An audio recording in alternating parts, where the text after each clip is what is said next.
पे इसको दिखा दें, लोग कहेंगे कि मैं शैतानी कर रहा हूं। ये जरा थोड़ा सा क्लोज करेंगे तो हम आपको दिखाते हैं। ये वो आखिरी बॉल है कि जब हार्दिक पांड्या को डेविड मिलर ने एक स्ट्रोक खेला था और एक बड़ा आउटस्टैंडिंग कैच लिया था यहाँ पे और उसके बाद अगर आप देखें तो ये रोप पीछे हुई हुई है, वो रोप के वाज़े तौर पे निशान दिखाई दे रहे हैं। तो भूल पाएगी क्योंकि जितना करीब वो आ गए थे इस वर्ल्ड कप को लिफ्ट करने के, ऐसा लग नहीं रहा था कि ये टीम यहाँ से लूज़ कर सकती है। जैसे हमने बोला कि 30 बॉल पे 30 रन चाहिए था और उनके बेस्ट बैटर्स जो T20 के जाने माने, जिन्होंने पूरी दुनिया में लीग क्रिकेट खेली है, डेविड मिलर क्रीज पे मौजूद थे, क्लासन क्रीज पे मौजूद थे, जेनसन जो कि इतनी ज़बरदस्त परफॉर्मेंसेज देते आए हैं। तो ये वर्ल्ड कप उनके हाथ से कैसे चला गया है, क्या ऐसी प्रॉब्लम्स उनके साथ पेश आए कि जीता वो मैच हार गए और हिस्ट्री बनाने के बहुत एक ओवर में 20-20 25-25 रन कर रहे थे शरीफ भाई। और मैं तो 15th ओवर में 24 रन आए, 14th ओवर में 18 रन आए और उसके बाद वहां से हार जाना मैच। उसके बाद तो फिर बेटा दोबारा ये मौके और नहीं उसके मिलते। बाद नीचे वाले बैटर्स ने रन बॉल भी नहीं खेला है। तो स्वागत है दोस्तों आपका एक और नए वीडियो में। आपको हमारी तरफ से भारत ने वर्ल्ड कप जीत लिया, आपको बहुत बहुत बधाइयाँ। और दोस्तों इसको लेकर पाकिस्तानी मीडिया में अब तरह तरह का रोना उन्होंने स्टार्ट कर दिया है। पाकिस्तानी मीडिया ने, आपने देखा होगा, भारत के साथ जो भी टीम खेल रही थी उस हर एक टीम को अपना बाप बनाना चाहा, लेकिन कोई भी टीम ऐसी नहीं निकली इस वर्ल्ड कप में जो भारत को मात दे सके। आज भी दोस्तों मुकाबला एक तरफा ही था, लेकिन आखिरकार एक क्लासन ने आकर तो एक इनिंग खेली, उसके बाद कहीं भारत के हाथ से मैच फिसलता हुआ नजर आया। लेकिन उसमें दोस्तों पाकिस्तानियों को एक थोड़ी बहुत उम्मीद जगी थी कि आज भारत बिल्कुल मौके पर तो पहले ओडीआई वर्ल्ड कप की तरह ही आज भी मैच हार जाएगा, लेकिन वैसा कुछ भी नहीं हुआ। और जिस तरह का कैच सूर्य कुमार यादव ने पकड़ा और उस कैच के साथ दोस्तों भारत ने वर्ल्ड कप भी लपक लिया।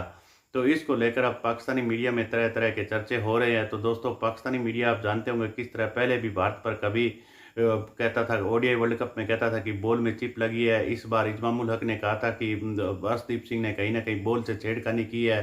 तो दोस्तों ये तरह तरह के इल्ज़ाम लगाते रहे हैं, लेकिन उसके बावजूद इनको भारत की जीत हजम नहीं हो रही। भले ही इनकी टीम पहले ही राउंड में बाहर हो गई हो, उसको लेकर किसी भी तरह की चर्चा नहीं कर रहा। बाबर आजम आज भी दोस्तों अपने मसल रगड़ रहा है कि किसी भी तरह बांग्लादेश के साथ होने वाली सीरीज में मैं खेलूं।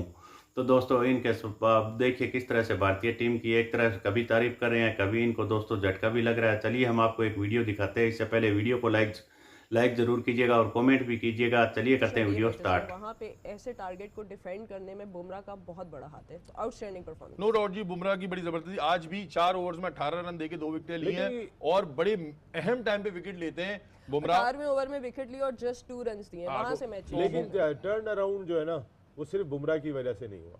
तो आप किसकी वजह से कहते हैं और किसकी वजह से? मेरे ख्याल है कि पिच ऐसी थी, कंडीशन ऐसी थी, हालात ऐसे थे, माहौल क्या था, वक्त बदल गया, हालात बदल गए। नसीम भाई, रोहित शर्मा की कैप्टनसी को कैसे देखते हैं इस पूरे वर्ल्ड कप में? पाकिस्तान की जो शायकीन क्रिकेट है वो भी इस चीज़ की तारीफ कर रहे हैं कि रोहित शर्मा भी पूरे वर्ल्ड कप में अच्छे रहे। देखिए मुझे रोहित शर्मा की सबसे अच्छी चीज़ लगती है कि वो अपने लिए नहीं खेलता, वो टीम के लिए खेलता है। वो उसके जहन में ही नहीं होता कि मेरी टीम का क्या होगा, मुझे स्टार्ट देना है। आज भी वो स्टार्ट देते हैं। मैं पहले 2 चौके मारे पहले ओवर में और उसके बाद आउट हो गए। मुझे लगता है कि अल्लाह ताला ने रोहित शर्मा की शायद सुनी है। देखें आपने वो दोनों वीडियो देखी होंगी कि जब वो पिछली दफ़ा इंग्लैंड से हारे थे तो भी वो उसी जगह बैठ के जिस तरह आंसू बहा रहे थे और जीतने के बाद भी उनकी आंखों में आंसू थे। और एक डिफरेंट किस्म के कैरेक्टर है रोहित शर्मा। मजाक करता रहते हैं, भूलने की बहुत आदत है उन्हें, अक्सर अपनी चीज़ें रख के भूल जाते हैं। अच्छा। और उसके बाद खिलाड़ियों से कह रहे होते हैं भाई मैंने इधर रखी थी। थोड़ा गजनी प्रॉब्लम। हाँ थोड़ी सी गजनी प्रॉब्लम है। फेयर आदमी है, बड़ा ही फेयर आदमी है और सबसे बड़ी चीज़ कि फेयरलेस क्रिकेट खेलता है अपनी टीम के लिए। जो अब कप्तान फेयरलेस क्रिकेट खेलेगा उसकी टीम खड़ी होगी। हमारे कप्तान अनफॉर्चुनेटली फेयरलेस क्रिकेट नहीं खेलता। हम पहले राउंड से बाहर हो गए। आप ज़रा देखें उसका स्टार्ट देखें, आपको अंदाज़ा होगा कि वो पहली बॉल से उनकी इंटेंट नज़र आ रही होती है कि वो किस इरादे से आए।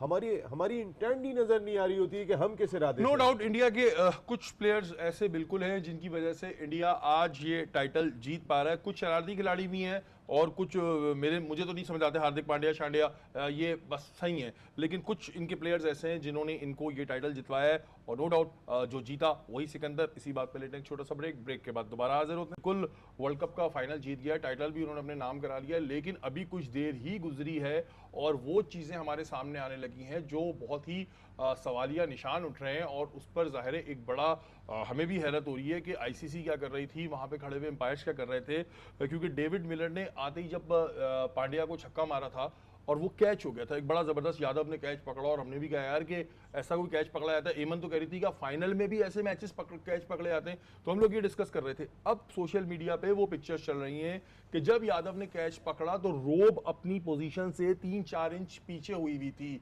तो अगर 3-4 इंच पीछे हुई थी नसीम भाई, इतना एक अहम मैच T20 वर्ल्ड कप का फाइनल चल रहा है, तो जो वहां पर एम्पायर्स खड़े हैं, थर्ड एम्पायर खड़े हैं, वो हमारे सर के ऊपर से वो ड्रोन घूमता रहता है, हेलीकॉप्टर घूम रहा था, उन्होंने ये चीजें नहीं देखी, बस जल्दी से कह दिया हाँ छक्का है। मेरे ख्याल है इस जीत का क्रेडिट आईसीसी के ऑफिशियल्स को भी मिलना चाहिए, इंटरनेशनल क्रिकेट काउंसिल को भी मिलना चाहिए।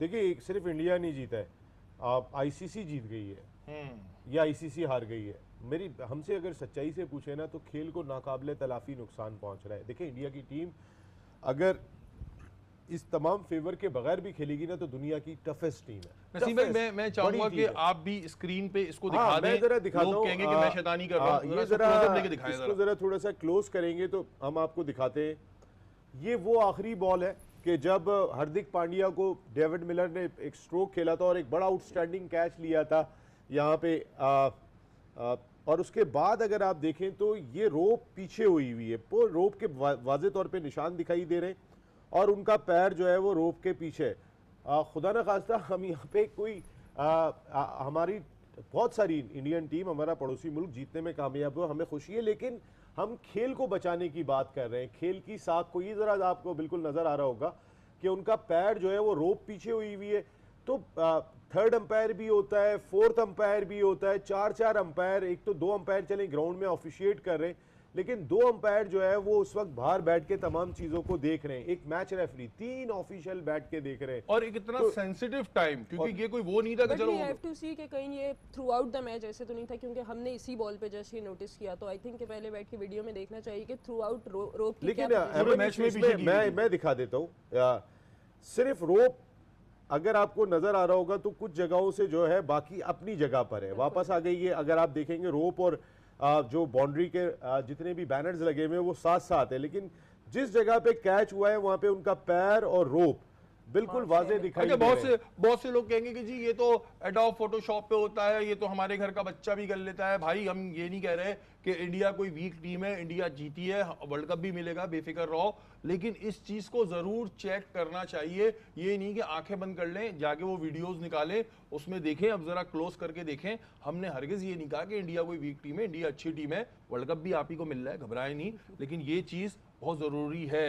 इवन बहुत से लोग अब ये भी कह रहे हैं कि साउथ अफ्रीकन जो चोकर्स हैं ये इस दफा सेंचुरी के चोकर हो गए, मतलब इन्होंने अब तक जितने चोक किए उसमें सबसे बड़ी चोक ये थी। नहीं बिल्कुल, देखें इस हार को तो हम एक दिन बाद भूल जाएंगे, लेकिन मेरा नहीं ख्याल कि साउथ अफ्रीका की टीम इस हार को भूल पाएगी, क्योंकि जितना करीब वो आ गए थे इस वर्ल्ड कप को लिफ्ट करने के, ऐसा लग नहीं रहा था कि ये टीम यहाँ से लूज़ कर सकती है। जैसे हमने बोला कि 30 बॉल पे 30 रन चाहिए था और उनके बेस्ट बैटर्स जो T20 के जाने माने, जिन्होंने पूरी दुनिया में लीग क्रिकेट खेली है, डेविड मिलर क्रीज पे मौजूद थे, क्लासन क्रीज पे मौजूद थे, जेनसन जो कि इतनी ज़बरदस्त परफॉर्मेंसेज देते आए हैं, तो ये वर्ल्ड कप उनके हाथ से कैसे चला गया है, क्या ऐसी प्रॉब्लम्स उनके साथ पेश आए कि जीता वो मैच हार गए और हिस्ट्री बनाने के बहुत एक एक ओवर में 20-20 25-25 रन कर रहे थे शरीफ भाई। और मैं तो 15th ओवर में 24 रन आए, 14th ओवर में 18 रन आए और उसके बाद वहां से हार जाना मैच, उसके बाद तो फिर बेटा दोबारा ये मौके और नहीं उसके मिलते। बाद नीचे वाले बैटर्स ने रन बॉल भी नहीं खेला है। एक जो अगर आप नीचे की बैटिंग देखेंगे तो आप हैरान रह जाएंगे कि 7 गेंदें खेलने के बाद 2 रन महाराज साहब बना रहे हैं, 7 गेंदें खेल के। जब आपको ना वो नसीम भाई उनकी मर्जी महाराज है वो, जब आपको रन चाहिए। और नसीम भाई लेकिन ये एक जो हमारे यहाँ बातें होती हैं कि जी इंडिया को फेवर मिलता है, इंडिया को फेवर मिलता है, अब हम लोग की बात कहते हैं तो कहते हैं आप लोग हमसे जेलस हो रहे हैं, लेकिन संजय मंजेकर तो गालिबन इंडिया की ही है ना, कोई मैं गलत बोल रहा हूँ? इंडिया के हाँ ठीक है जी, इंडिया के जो है खुद संजय मंजेकर वो कह रहे हैं कि आईसीसी फेवर देती है इंडिया को, इंडिया के 11 में सेमीफाइनल खिलाना एडवांटेज है, क्लियर ये बात थी। तो अब तो खुद इंडियन बोलने लगे, कल को क्रिस गेल बोल रहे थे, माइकल वॉन बोल रहे थे, तो उस पर कहते थे जी चिढ़ के बोल रहे, मैं बोलता हूँ तो बोलते चिढ़ के बोल रहे। अब ये संजय मंजेकर से तो इंडिया का ही ताल्लुक है, हमारा तो कोई ताल्लुक नहीं। देखिए संजय मंजरेकर माइकल वॉन ने किस तरीके से बोला है, मार्क बुचर कैसे बोले, चले वो बाहर के बोल रहे हाँ, अब तो ये अपना बोल रहे हैं। खुद बोला पाकिस्तानियों की आवाज़ नहीं आई जो आईसीसी के इवेंट में वहाँ मौजूद थे, वहाँ भी कोई ना कोई थोड़ी सी तो बात करते, कुछ तो हिम्मत करते, लेकिन हमारे वाले तो वीडियो बनाने में लगे हुए, कोई डांस कर रहा है, कोई किसी चीज़ के ऊपर, कोई चाहत फतेह अली खान के गाने पे डांस करता हुआ नजर आ रहा है। मकसद है कि हमारे वाले तो ऐसा लग रहा था कि कैरेबियन जजायर में पार्टी करने के लिए गए हुए या कमेंट्री करने के लिए गए हुए। हमने देखे इंग्लैंड के प्लेयर्स ने, इंग्लैंड क्रिकेट बोर्ड ने अपने प्लेयर्स को बुला लिया था पाकिस्तान की सीरीज में, जिस वक्त इंडियन प्रीमियर लीग के नॉकआउट मैचेस आ गए थे, जब प्ले ऑफ आ गया था तो बुला लिया था। दुनिया नहीं बुला सकती इंडिया से, उन्होंने बुला लिया था कि भेजें आप हमारे पास, हमारे खिलाड़ी जो है वो यहाँ पे सीरीज़ खेलेंगे। तो इनका अंदाज थोड़ा सा मुख्तलिफ है हमारे से। हम तो बुरे बात करते हैं, जो उनके दिल के अंदर होता है। देखे ना, वर्ल्ड कप के अंदर उन्होंने कह दिया था उनके कैप्टन ने, बैन स्टोक्स ने, कि ऐसा लगा कि धोनी रन नहीं बनाना चाह रहे, पाकिस्तान को जानबूझ के बाहर। उन्होंने ये नहीं कहा पाकिस्तान को जानबूझ के बाहर, लेकिन उन्होंने कहा कि उनकी इंटेंट से नहीं लगा कि धोनी ये मैच जीतना चाह रहे, करीब आ गए।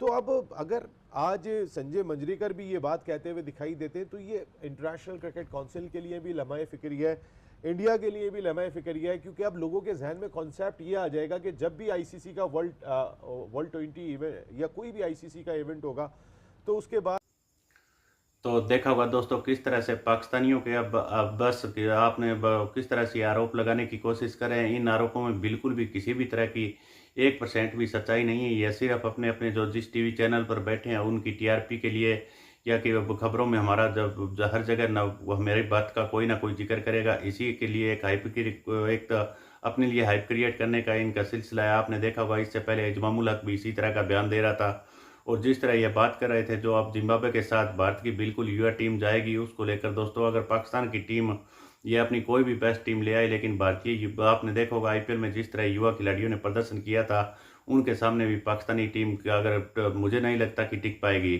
तो इनको अपनी खुद की टीम के बारे में ज़्यादा सोचना चाहिए, लेकिन भारतीय टीम के बारे में आए दिन ये इसी तरह का जहर उगलते रहते हैं। तो हम आपके लिए दोस्तों आज सारा दिन, मैं रात को भी नहीं सोया हूँ, लेकिन आज दिन में भी मैं आपके लिए एक से एक लेटेस्ट वीडियो लेकर आता रहूँगा। तो प्लीज़ मेरी हौसला अफजाई के लिए हमारा चैनल को सब्सक्राइब जरूर कर लीजिएगा। अगर फेसबुक पर देख रहे हैं, फेसबुक पेज को फॉलो जरूर कीजिएगा। मिलते हैं अगले वीडियो में, तब तक जय हिंद, वंदे मातरम।